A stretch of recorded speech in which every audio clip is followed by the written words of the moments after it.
Armada Semut Global berupaya menembus blokade Israel atas Gaza dan telah menarik perhatian dunia sebagai salah satu misi bantuan laut terbesar ke wilayah kantong Palestina tersebut. Namun, gambar yang dirilis oleh Global Semut Flotilla menunjukkan pasukan Israel menaiki kapal bagian dari armada, yakni Florida dan Kapten Nikos. Armada global tersebut mengatakan puluhan kapalnya masih melanjutkan pelayaran menuju wilayah Palestina yang dilanda perang, meskipun ada intersepsi dari Angkatan Laut Israel. Armada yang secara keseluruhan mencakup lebih dari 40 kapal sipil dan sekitar 500 aktivis tersebut dicegat oleh pasukan Israel pada Rabu malam, di mana para aktivis di dalamnya ditahan dan dibawa ke Israel. Israel sebelumnya menyatakan akan melakukan apapun untuk menghentikan armada kapal yang menuju Gaza dengan klaim bahwa para relawan berusaha melanggar blokade laut yang sah, sebuah klaim yang bertentangan dengan hukum internasional. Israel telah memblokade Gaza dalam berbagai tingkatan sejak Hamas menguasai jalur Gaza pada tahun 2007. Sejak saat itu, sebagian besar penduduk Gaza terjebak di wilayah tersebut, di mana masuknya makanan, barang, dan bantuan dikontrol ketat oleh Israel. NTV melaporkan. Ya, pemirsa, bagaimana dampak konvoi kapal menuju Gaza yang dicegat oleh Israel terhadap bantuan kemanusiaan untuk Gaza? Lalu upaya apa saja yang bisa dilakukan untuk membebaskan para aktivis yang ditangkap dan ditahan di Israel? Mari sama-sama kita bahas dengan para narasumber yang telah kami hadirkan, baik di studio, yaitu pengamat Timur Tengah Faisal Assegaf, dan juga sudah terhubung melalui sambungan Zoom, narasumber kami yaitu Maimun Herawati, salah seorang sukarelawan dari Indonesia Global Peace Convoy. Bang Faisal, apa kabar? Baik, alhamdulillah Mas Nuri sehat. Kita sapa Bu Maimun, apa kabar Bu Maimun? Assalamualaikum. Waalaikumsalam warahmatullahi wabarakatuh. Saya ke Bu Maimun dulu. Bu Maimun, update terkini sampai hari ini seperti apa ceritanya yang bisa Anda bagikan kepada penonton kita? Iya, jadi pada Laut Mediterranean itu ada 42 kapal yang berkerumun ya, karena memang berbarengan, dan satu kapal agak ke belakang Marinette yang bergerak menuju Gaza, lalu pada zona merah satu persatu kemudian dibajak oleh Israel, dinaiki secara paksa, dan para aktivis yang hampir 500 itu diculik dan dibawa paksa ke dalam wilayah Israel. Setahu saya saat ini beliau-beliau sudah ditemani oleh para pengacara dari Adalah Palestina, sekitar 300 para pengacara yang menemani mereka menghadapi intimidasi dari Israel. Itu posisinya di mana Bu Maimun? Di wilayah perairan mana? Teritori mana itu kejadian itu berlaku?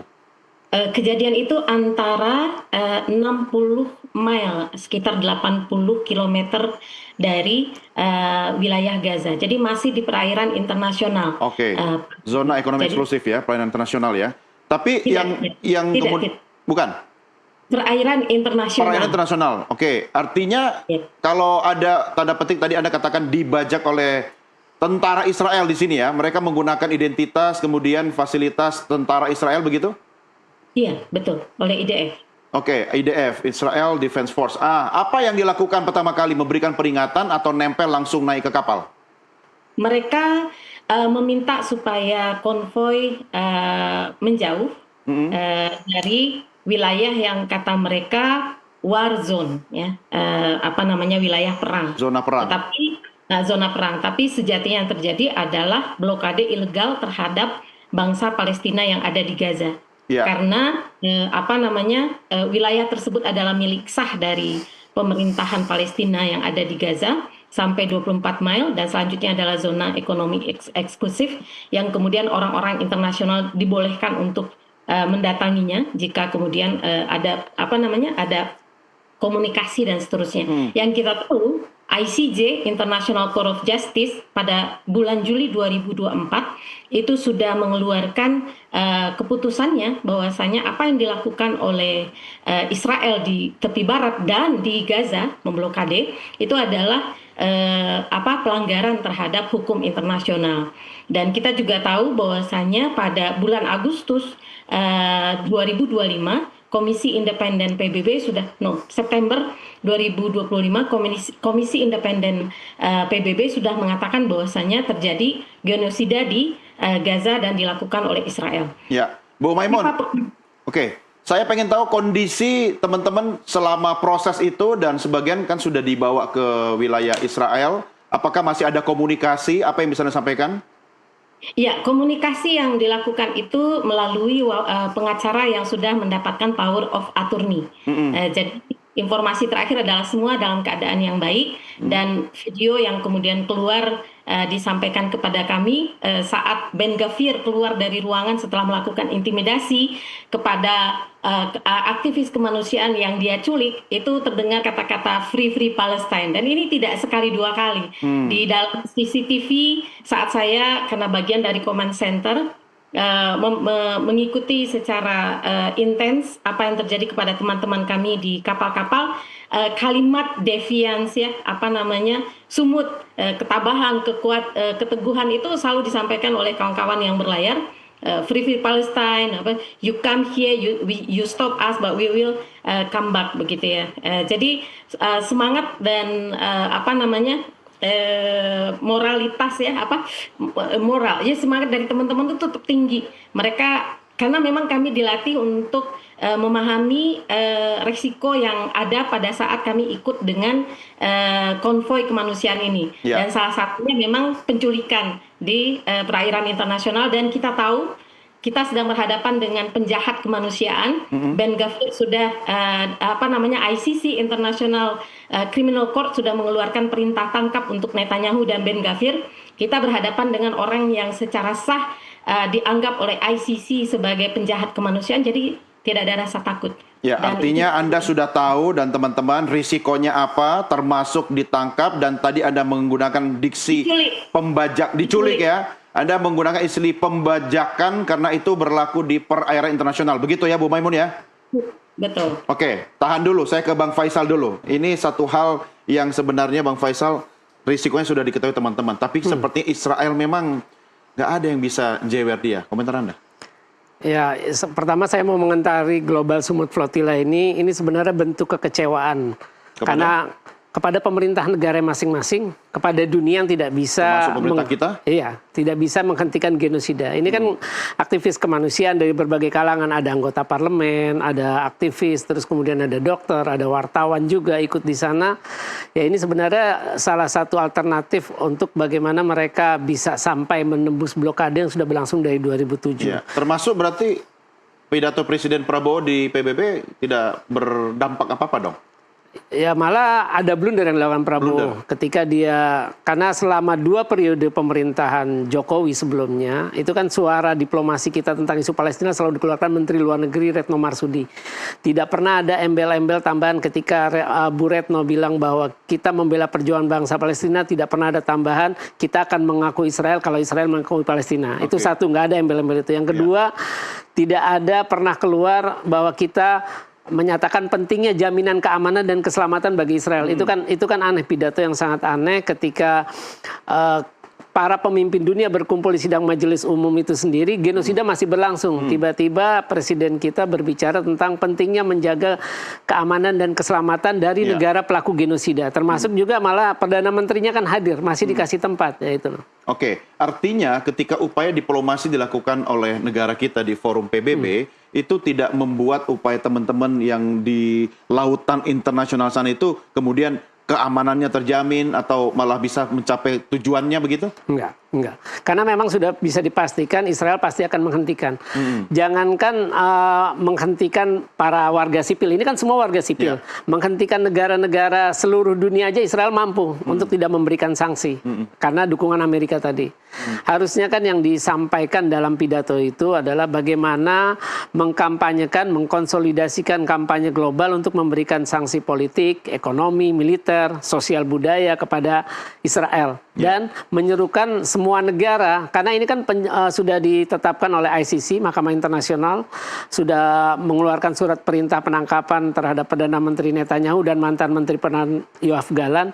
Artinya semua negara berkewajiban sebenarnya.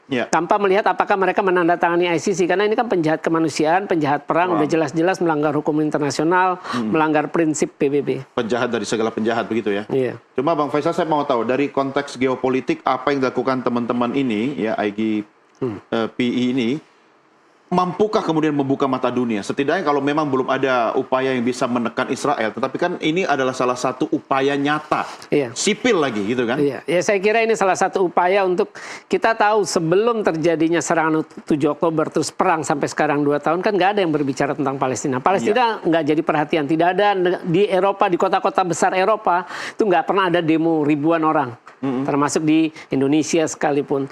Itu kan nggak ada demo rutin. Nah sekarang kan demo setelah melihat kejahatan genosida yang dilakukan ini. Nah ini apa yang dilakukan aktivis, para masyarakat sipil lewat pelayaran kemanusiaan ke Gaza, ini salah satu upaya untuk menarik perhatian agar dunia tidak lupa terhadap apa yang sedang dialami rakyat Palestina di Gaza, yaitu menjadi korban genosida.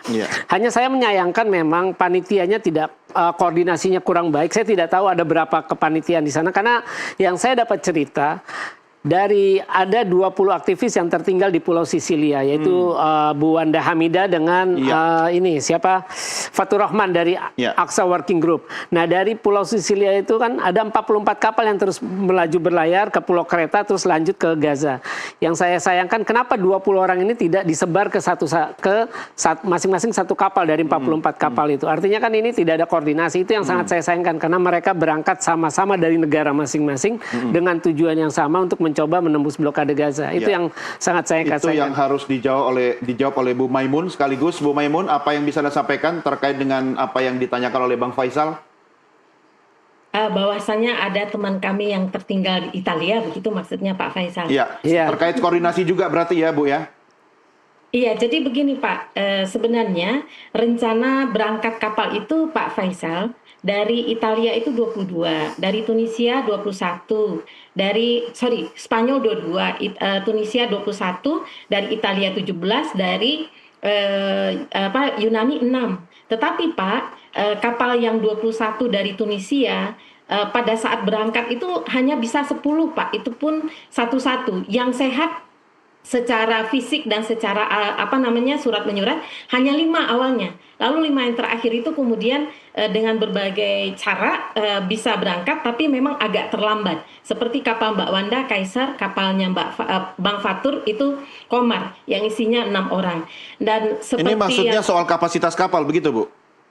Jadi kalau kapalnya Mbak Wanda itu seingat saya itu 12, kapalnya Bang Fatur itu 6 orang. Nah ini kapal-kapal kecil yang memang awalnya itu dianggap kurang layak berjalan karena kondisinya yang memang tidak bagus begitu. Dan ternyata memang di hari pertama kapal Mbak Wanda Kaisar ini bergerak itu sudah ada masalah. Mulai dari solarnya yang kemudian terjatuh ke laut, lalu kemudian kapten yang menolak melanjutkan perjalanan besar kemungkinan karena intimidasi. Lalu ketika solar berhasil didapatkan dan kapten baru bisa didapatkan, beliau berangkat ke Italia. Sampai di Italia yang terjadi lagi adalah saat setelah logistik kembali ditambah. Ketika beliau berangkat itu terdapat lubang-lubang yang kemudian membuat kapal itu terendam air sehingga harus kembali ke Porto Palau. Dan pada saat itu kenapa bisa lubang-lubang itu ditembakin atau ada sabotase atau gimana? Nah ini ada yang menarik, ada satu video dari teman yang dari pelabuhan Italia, ada kapten yang menyelam ke bawah, saya ada videonya. Buat apa? Dan itu adalah karena kapten melihat ada orang kelihatan di bawah kapal. Jadi kalau kami meyakini ya memang akan sampai ke pelabuhan-pelabuhan tertentu, apakah itu memang dari mereka atau kemudian suruhan begitu ya, yang kemudian ya itu lubang-lubang misterius yang tiba-tiba ada begitu.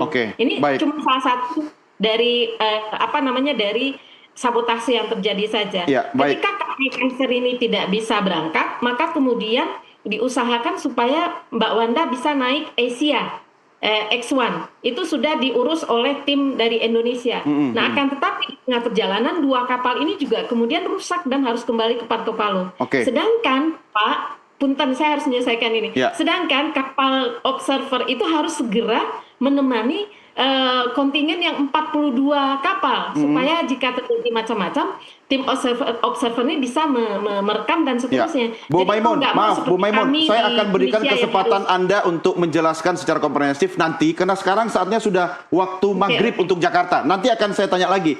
Kan terakhir kita bicara soal kebocoran ya. Kalau di sana mending yang bocor kapal, di sini anggaran bocor, Bu. Kita kembali sesaat lagi. Pemirsa, kami segera kembali setelah yang berikut ini.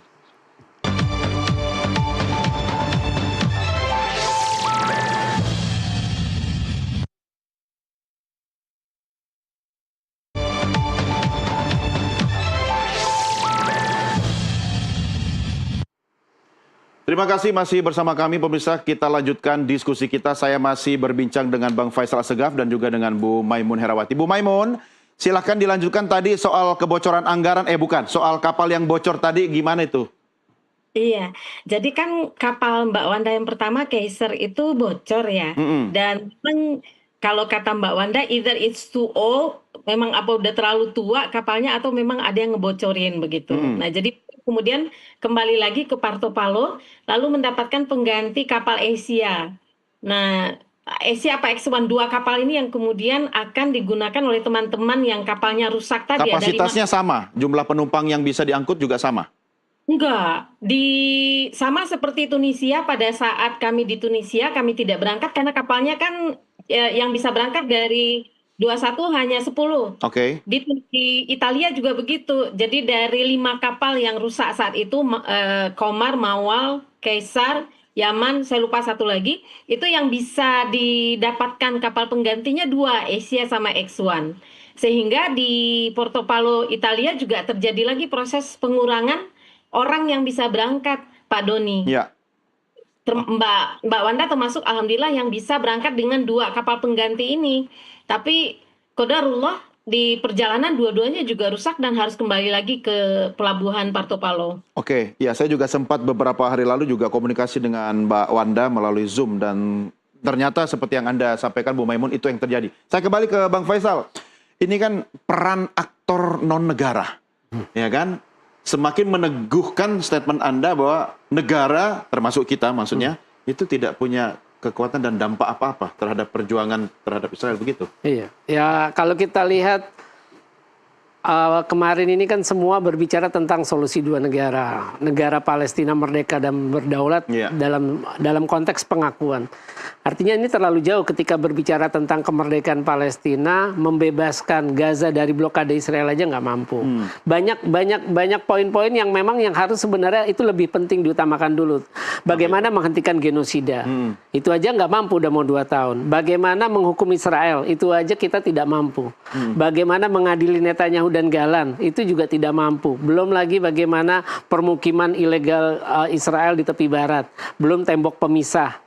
Jadi banyak yang tidak mampu, belum perampasan tanah secara ilegal oleh Israel. Tapi sebagai bagian dari upaya diplomasi secara internasional, menurut Anda ini setidaknya ada pengaruh lah ya untuk mendorong dunia internasional, membuka mata internasional begitu. Iya, terus terang saja apa yang dilakukan masyarakat sipil itu tentu saja akan mendapat perhatian. Dan itu memang harus terus dilakukan, karena memang konsisten ya? Harus konsisten, karena dukungan masyarakat sipil ya, lewat Global Sumut Flotilla, demonstrasi, berbagai ekspresi, itu sebenarnya untuk memelihara mimpi bangsa Palestina untuk merdeka. Termasuk mendorong lahirnya pengakuan dari negara-negara di Eropa gitu kan? Iya, itu cuma untuk memelihara mimpi aja. Meski itu hanya bagian dari diplomasi politik bagian saja, diplomasi, begitu? retorika, tapi kenyataannya tidak ada konkret tindakan. Harusnya kan ditindaklanjuti.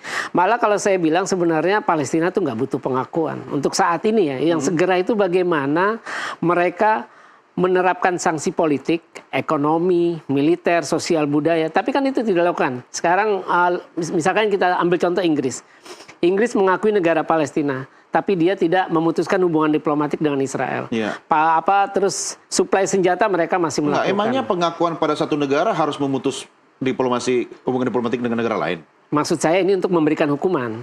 Makanya tadi saya bilang sanksi politik. Kalau Inggris begitu ya. Nah iya itu tadi. Artinya apalagi kan negara-negara Arab begitu. Iya. Nah itu makanya itu yang artinya kita lihat bahwa sebenarnya ini menunjukkan 2 tahun ini pertama menunjukkan bahwa makin kelihatan bahwa sebenarnya para pemimpin negara Arab dan Muslim itu nggak ada yang jujur bela Punya Palestina. standar ganda dong mereka. Iya.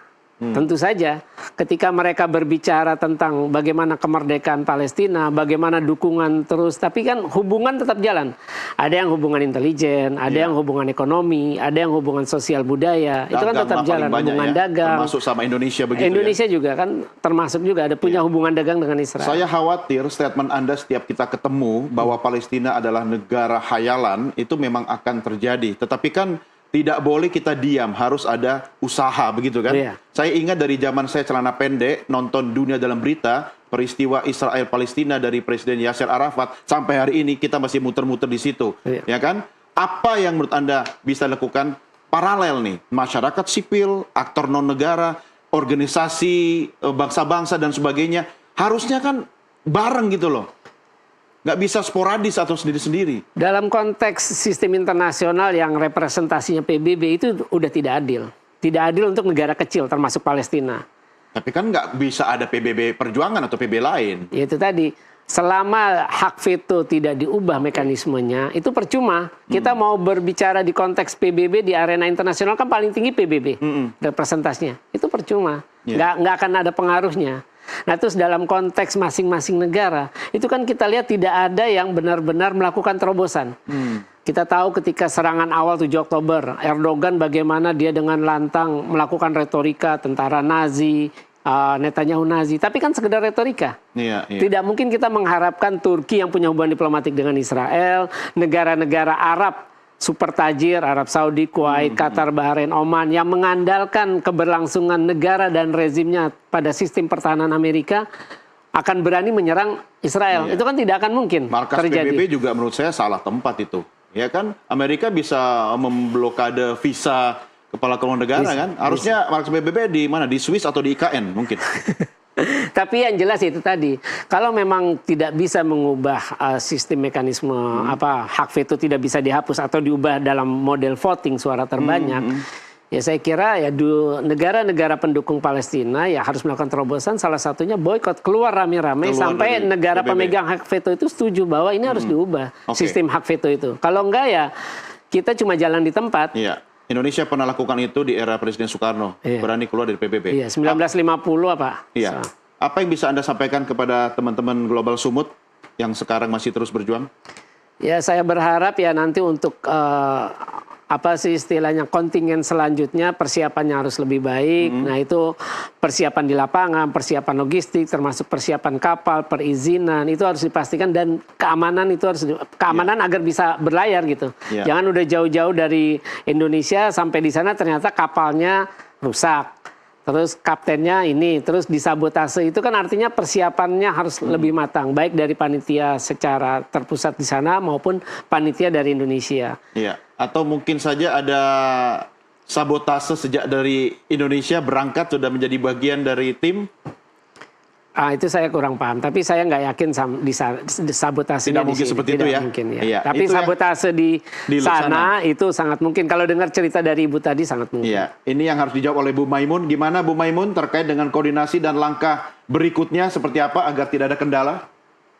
Iya, jadi kita jangan hanya melihat dari Global Sumut Flotilla saja, karena sesungguhnya usaha untuk mendobrak blokade ini saat ini juga dilanjutkan oleh Freedom Flotilla Coalition dan Thousand Format Line. Jadi ada 9 kapal yang juga sedang ongoing. Lokasinya sekarang sudah melewati Laut Yunani. Jadi kalau kita 9 kapal ini dari mana aja Bu Maimun? Ini dari satu kapal besar isi 92 dokter dan jurnalis. Ini berangkatnya dari Italia. Oke. Aman ya sampai saat ini masih aman ya di perjalanan ya? aman, alhamdulillah. Jadi Tapi sudah di posisi mana kapal-kapal ini, Bu? Sudah hampir melewati batas yang kemarin Yunani. Yunani tempat kumpul para para aktivis sebelum berangkat ke Gaza. Jadi sudah melewati wilayah tersebut dan kira-kira 2 hari atau 3 hari lagi insya Allah akan sampai ke Gaza. Oke. Nah, ini pentingnya soal koordinasi seperti yang tadi disampaikan Bang Faisal juga. Apa upaya koordinasi yang bisa ditempuh baik di tanah air, di negara masing-masing, dan di tempat tujuan, Bu?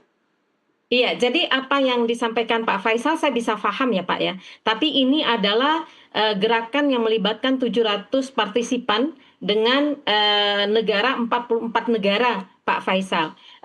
Apa yang disampaikan oleh Melani, SC, Global Smooth ataupun Tiago atau Saif, this is a huge massive work. Ini usaha yang luar biasa besar sehingga dan persiapannya hanya kurang dari 2 bulan. Pak Faisal. Jadi saya apresiasi teman-teman yang sudah berusaha demikian luar biasa dan saya rasa that's the best we can do. Ini yang terbaik yang bisa kita lakukan kemarin.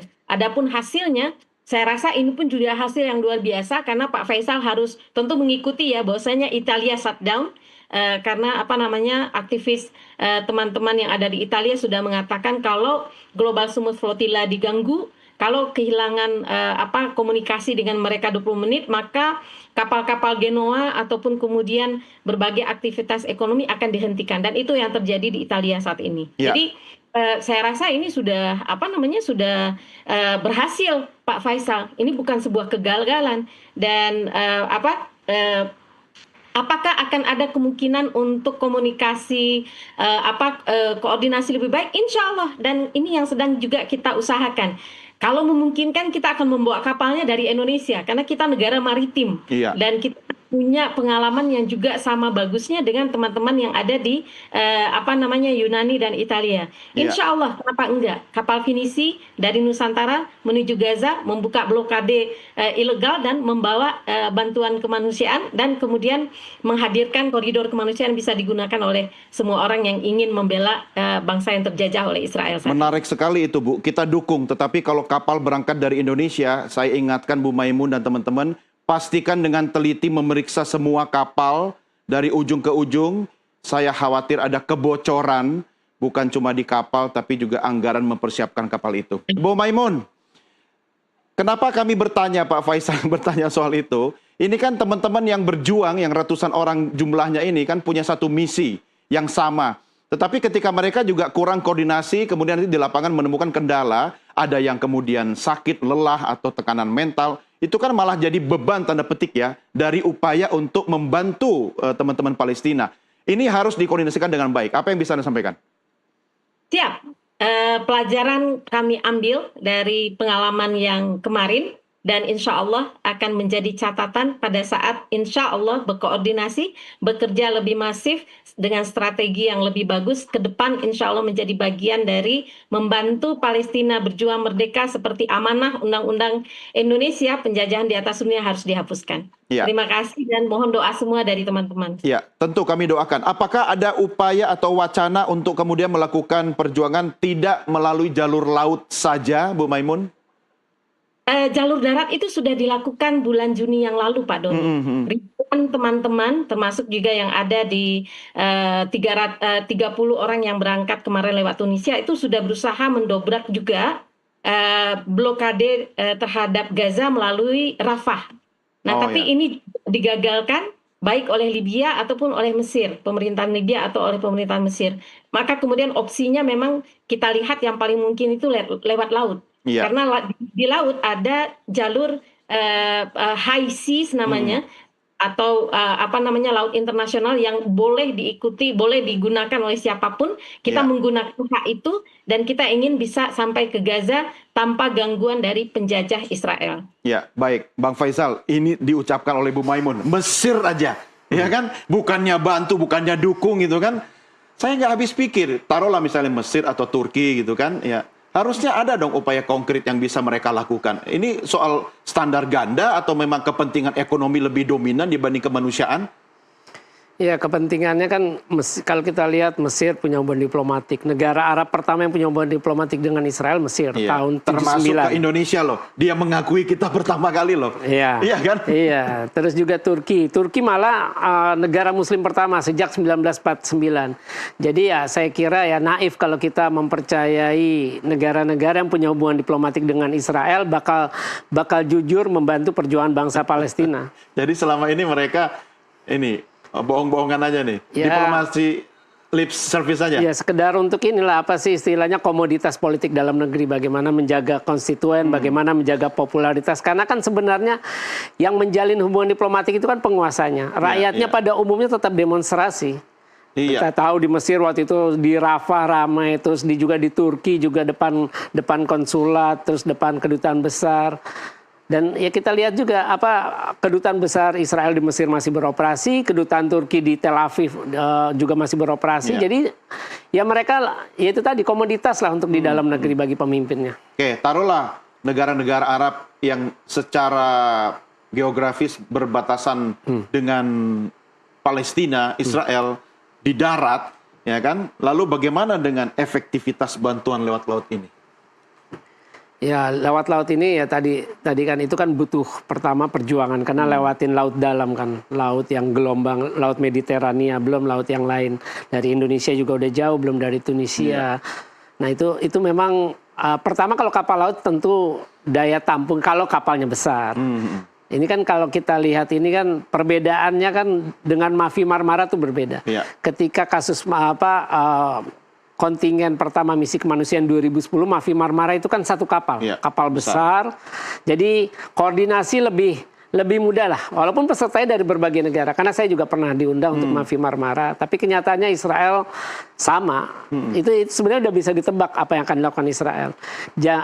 Jangankan melawan ini kan yang diserang individu, lawan negara aja Israel berani, apalagi cuma individu gitu. Jadi ya apapun upaya itu tetap pasti akan digagalkan oleh Israel, karena ya itu tadi ini cuma individu yang secara kekuatan, kewenangan, alat kekuasaannya juga mereka nggak punya persenjataan, sulit untuk melawannya. Nah apalagi negara saja mereka bisa. Negara saja yang punya persenjataan bisa diabaikan, apalagi cuma individu. Bang Faisal, dengan tidak bermaksud mengecilkan upaya yang dilakukan oleh teman-teman Global Sumut, ya kan? Apa yang bisa Anda sampaikan, paling tidak butuh dukungan apa? Minimal bantuan itu harus sampai dulu. Apakah negara, dalam hal ini Indonesia, harus melakukan upaya intervensi, ya kan? Bukan sekedar himbauan atau diplomasi semata, atau apa? Saya kira bantuan itu tidak akan bisa sampai. Karena kita lihat, untuk Rafah aja sampai sekarang tidak dibuka. Kalau lewat laut pasti Israel udah cegat di internasional. Karena ini kan bukan baru pertama, sebelumnya ada yang kedua. Terus sebelumnya Medellin, terus sebelumnya Mavi Marmara. Artinya kan kasus ini udah 4. Istilahnya kalau setidaknya udah 4 kali dicegat. Terus kemarin coba lewat Mesir jangankan sampai ke Al-Aris, di Kairo sudah di stop. Jadi nggak mungkin sampai ke Gaza. Karena dari Kairo sampai ke Rafah itu, saya pernah sana, itu sekitar 5 jam perjalanannya.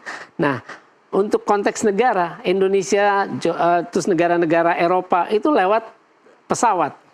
Jadi memang sulit. Tapi lebih memungkinkan kalau lewat udara begitu? Lewat udara memungkinkan, tapi ya itu tadi resikonya ada yang tertimpa tenda pengungsian, terus juga sulit untuk mengetahui itu titik jatuhnya di mana. Kadang di laut, kadang ya tadi jadi bahan rebutan. Buat saya sih itu ya merendahkan martabat warga Gaza yang lagi kelaparan. Mereka harus kejar-kejaran seperti ya maaf binatang dilempar makanan, mereka harus berebut di sana. Nah ini persoalannya adalah bagaimana menghentikan Israel, bagaimana memaksa Israel untuk menghentikan perang ini, bagaimana untuk mereka mundur. Nah kalau kita bicara proposal Trump itu kan tidak ada di situ semua. Malah proposal Trump itu adalah untuk menyukseskan 4 tujuan perang yang gagal dicapai Netanyahu. Membebaskan semua sandera. Netanyahu gagal setelah hampir 2 tahun ini kan Oktober. Itu masih ada 48. Mengalahkan Hamas itu gagal. Nah di proposal itu Hamas dipaksa untuk menyerah. Bukan hanya Hamas, milisi lainnya. Makanya tujuan perang lainnya adalah mendemilitarisasi Gaza. Tidak ada lagi kelompok pejuang Palestina di Gaza. Itu kan itu semua tujuan perang yang dilakukan Netanyahu. Terus menguasai Gaza secara keseluruhan. Dan itu tidak pernah tercapai. 4 tujuan itu ada di dalam proposalnya Trump. Itu impian Israel lewat mulutnya Amerika.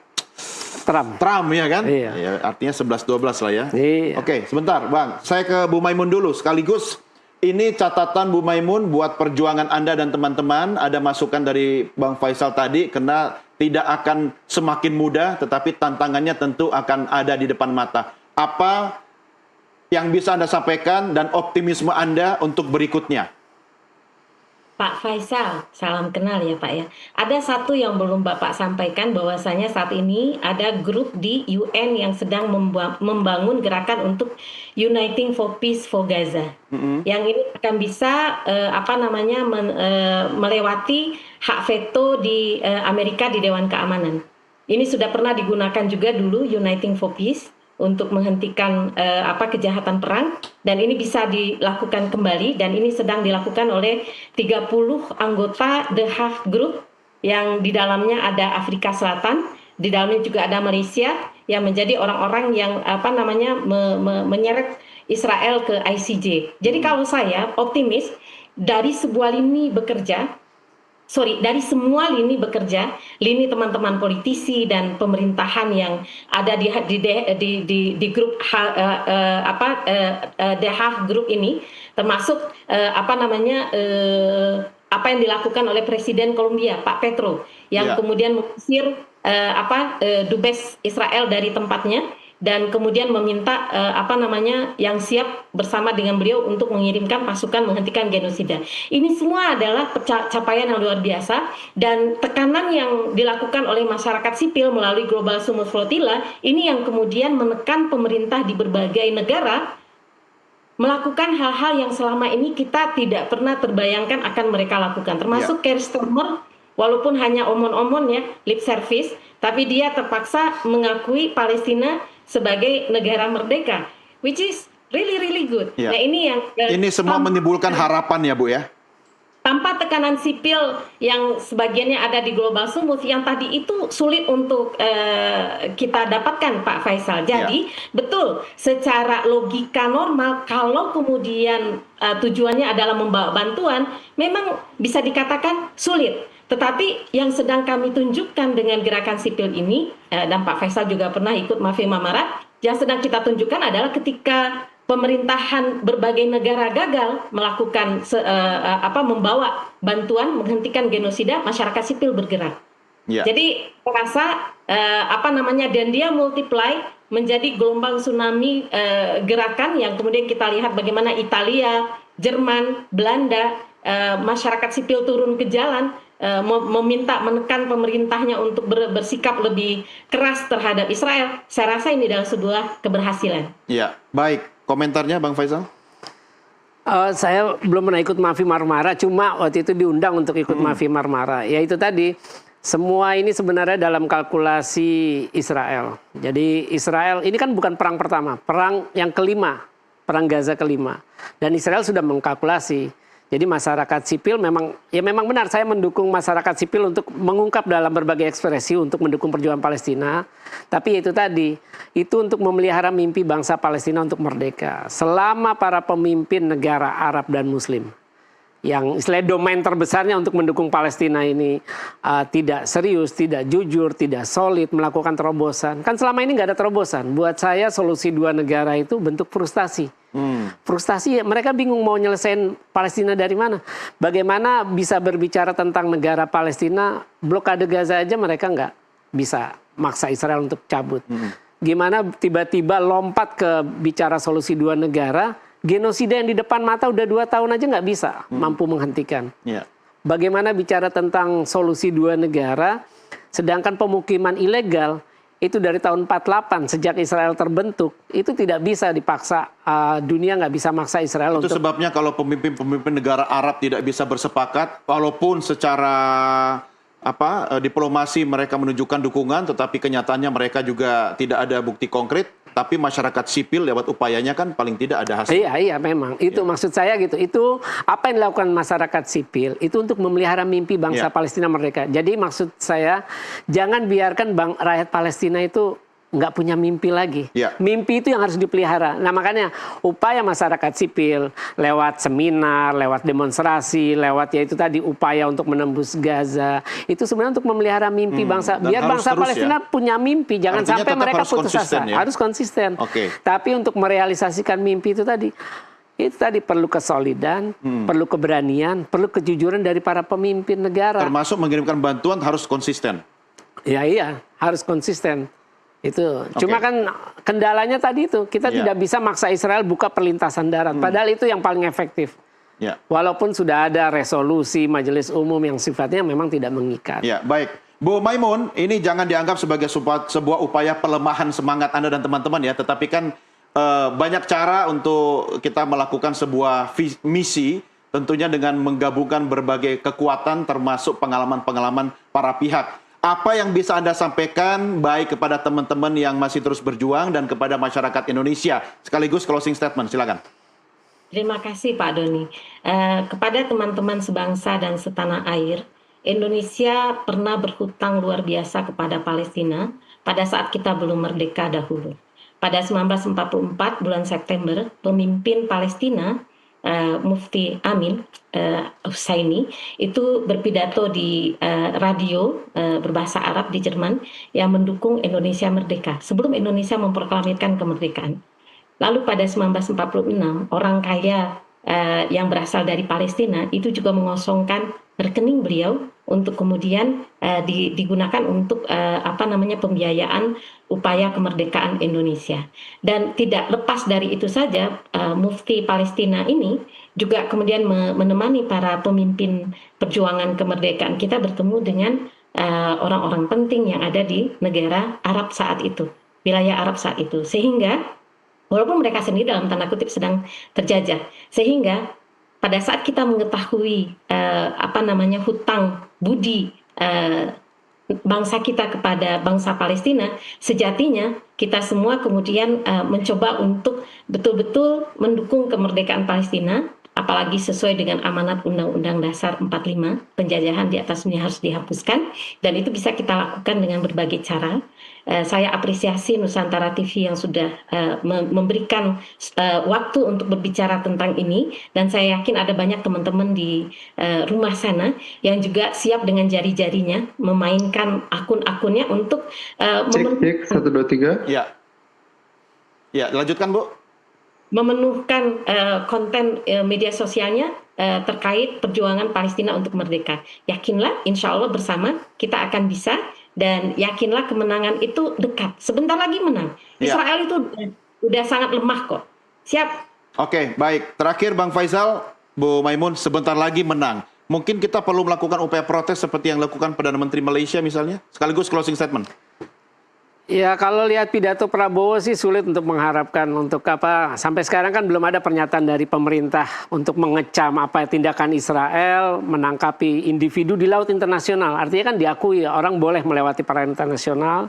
Tapi ya itu, saya menghargai semua upaya masyarakat sipil, termasuk apa yang kita lakukan sekarang ini berbicara tentang Palestina, media, aktivis, jurnalis, semua pihak, pengacara. Konsisten loh. Iya, itu kan tujuannya tadi bahwa kita menyuarakan Palestina agar orang tidak lupa. Pertama, kita juga agar membuat bangsa Palestina terus punya mimpi. Tapi balik lagi, realisasiin mimpi itu bukan, kita nggak punya kewenangan di situ.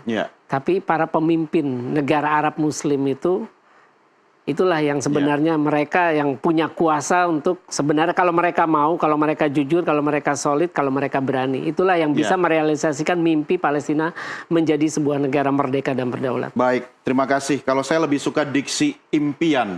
Karena kalau mimpi itu kan bunga tidur ya. Kadang terjadi pada saat kita sedang terlelap. Tapi kalau impian bisa kita artikan juga sebagai sebuah visi ya. Baik, terima kasih Bang Faisal. Bu Maimun, terima kasih. Tetap semangat. Selamat melanjutkan perjuangan. Salam buat teman-teman semua. Terima kasih buat Bu Maimun dan Pak Faisal. Pemirsa, kami akhiri sampai di sini diskusi kita dalam NTV Prime Dialog. Jangan kemana-mana, NTV Prime segera kembali sesaat lagi.